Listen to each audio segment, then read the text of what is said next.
का पहनकर आ रहे हैं, कितना पहनकर आ रहे हैं, ये इसके ऊपर ना जाते हुए कोर्टाच्या जजमेंटमुळे मुस्लिम मुलींवरती किंवा त्यांच्या शिक्षणावरती काही परिणाम होईल वाटतं का तुम्हाला? मुझे तो डर सता रहा है। मैं ईमानदारी से ये कहूंगा कि मुझे बहुत अफसोस के साथ ये कहना पड़ रहा है कि मुझे ऐसा लगता है कि कई बच्चियां हो सकता है कि इस जजमेंट के बाद कहेंगी कि अगर हमको हिजाब पहनने नहीं दिया गया तो हम शिक्षा नहीं लेंगे करके। और ये उस बच्चियों के लिए ही नहीं, उस समाज के लिए ही नहीं, बल्कि इस देश के लिए बहुत घातक हो सकता है, क्योंकि अगर ये बच्चियां पढ़ेगी तो देश आगे बढ़ेगा उसमें।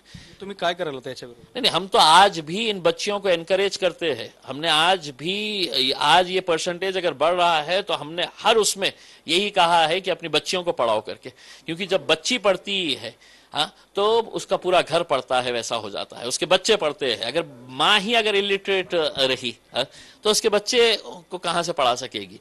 तो हम तो बच्चियों को पढ़ाने के लिए बहुत ज्यादा एनकरेजमेंट करते हैं। और अब हम मुस्लिम समाज के दानशूर लोगों से ये कहना चाहेंगे कि अपने स्कूल्स, अपने एजुकेशन इंस्टीट्यूशंस, अपने कॉलेजेस खोलो, ताकि इन बच्चियों को वहां पर लाए और वहां पर उनके ऊपर कोई बंधन ना नियम तिकडे पण सारखे? हम वहां पर हमारा ड्रेस कोड बनाएंगे। हाँ, ड्रेस कोड ही की अगर बात है, अगर मैंने कॉलेज खोला तो मैं मेरे कॉलेज का ड्रेस कोड बनाऊंगा कि बच्चियां हैं तो अपने सर के ऊपर हिजाब ढक करके आएगी, जो बच्चियां हैं वो आएगी, और जिनको लगता है कि नहीं मुझे नहीं आना है वो नहीं आएंगी उस कॉलेज के अंदर। पण हे सामाजिक अभिसरणाला धोका होणार नाही का? म्हणजे मुस्लिम मुलींसाठी त्यांच्या ड्रेस कोडचं एक वेगळं कॉलेज असेल, त्याच मुली? आपकी ये बहुत बड़ी गलतफहमी है। हाँ? और मतलब मुझे भी यही कहना है कि मीडिया जिस तरीके से इसको पोर्ट्रे करता है कि ये मुसलमान धर्म का इशू है करके, ये धर्म का इशू नहीं है सर, ये फ्रीडम ऑफ चॉइस का इशू है उसमें। इसको आप उस नजरिए से मत देखिएगा उसमें कि आप है तो समाजों के अंदर कई सारी ऐसी मुस्लिम बच्चियां हैं साहब जो अपनी नॉन मुस्लिम बच्चियों के साथ, वो नॉन मुस्लिम बच्चियों को कभी नहीं लगा है कि ये जो मेरी साथ में जो बच्ची बैठती है वो हिजाब पहनकर आ रही है तो ये कोई इंफीरियर है या कोई गलत है करके। उनके आज भी अच्छी दोस्ती है, दोस्ताना है उसके अंदर। उस दोस्ताने के अंदर दरार मत पैदा करिएगा, हमारा यही। पण हे हिजाबचा जो मुद्दा आहे, हिजाबच्या मुद्द्यामध्ये मुस्लिमांच्या बाजूने असेल किंवा हिजाबच्या बाजूने असेल, इतर काही राजकीय संघटना, पक्ष, संस्था उतरत आहेत, मात्र एमआयएम कुठेतरी थोडंसं विचार करून पाठीमागे असल्याचं दिसतंय। देखिए, इसको एक पॉलिटिकल रंग आप देने की वो मत करिएगा। अभी किसी चैनल ने हमसे पूछा कि एमआईएम है तो इसको बहुत ज्यादा, नहीं सर, हमने कहीं पर भी कुछ नहीं हम तो ये कह रहे थे, शुरुआत के अंदर हमारा ये बयान था कि कर्नाटक के किसी एक शहर के कॉलेज का अगर इश्यू था तो उस कॉलेज के मैनेजमेंट का और वहां के जितने भी पेरेंट्स हैं उनको बुला के मामला हल किया जा सकता था। लेकिन वहां की सरकार को कहीं ना कहीं इसका एक राजनीतिक इशू बनाना था, एक कम्युनल इशू बनाना था, इसीलिए पूरे मीडिया के जमावड़े को उस जगह के ऊपर ऐसा भेजा गया।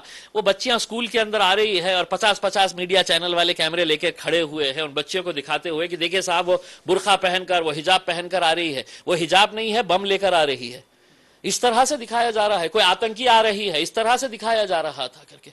जो लड़के उनको छेड़छाड़ कर रहे थे, हाँ, आज क्या उनके हौसले बुलंद नहीं हुए होंगे ये हाईकोर्ट का जजमेंट देख के कि हम जो कर रहे थे हाईकोर्ट ने हमको थैंक यू कहा है। प्रकाश आंबेडकरने भी आरोप लगाया है, लावला आरोप तुमच्यावरती की ह्या प्रकरणामध्ये एमआयएम किंवा मोठ्या मोठ्यांनी नांगी टाकलेली आहे, पण आम्ही रिंगणात उतरतोय। देखिए, हमारा कोई इससे मतलब, हम इसको पॉलिटिकल इश्यू कभी भी नहीं बनाना चाह रहे हैं। हम यही कहना चाह रहे हैं कि ये जो जजमेंट आया है ये जजमेंट गलत है। आदरणीय प्रकाश अंबेडकर साहब का हम बहुत आदर करते हैं, उन्होंने जो भी कहे है वो अपने उनकी राय है, ज़रूरी नहीं है हम उससे ये रहे, उनको अपना राइट है जो भी बोलने का उसके अंदर।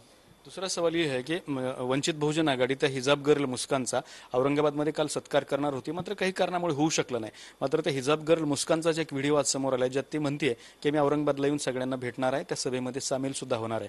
तर वंचित बहुजन आघाडीचा तिचा सत्कार करण्याचा जो मानस आहे त्याच्याकडे कसं बघता? अच्छी बात है, कोई बहुत मतलब इसको मतलब कोई देखने का वो नहीं है इसमें। अगर कोई किसी को बुलाकर अगर सत्कार कर रहा है तो उससे हमारा क्या है? तुमची वोट बैंक आकर्षित करण्याचा प्रयत्न। देखिए हर चीज को हम है तो वोट की नजर से नहीं देखते है। उसके अंदर आएगा घोड़ा मैदान सामने रहेगा, उसके अंदर 10-10 पार्टियां से वंचित का क्यों नाम ले रहे हैं? कल सेना भी आएगी, बीजेपी भी आएगी, कांग्रेस आएंगी, एनसीपी आएंगी, त्याचं नाव ह्याच्यासाठी की ते तुमच्या मतदारांना आकर्षित देखिए हर आदमी अपने तौर के ऊपर